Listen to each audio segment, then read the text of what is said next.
I'm gonna show you how to change your default card on your Apple Pay or wallet here on your iPhone. It's really simple to do. First, you wanna go to settings. You click settings.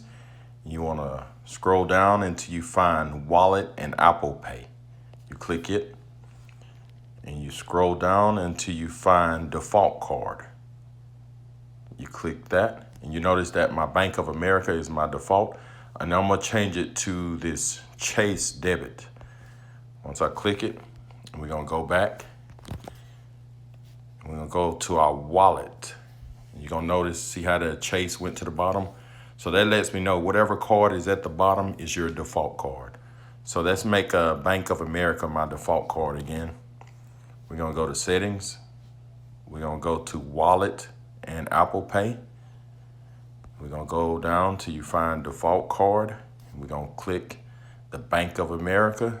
We're gonna go back and we're gonna find the wallet again. And you're gonna see the Bank of America go down to the bottom. So that's my default card now. So if this video helped, subscribe to my channel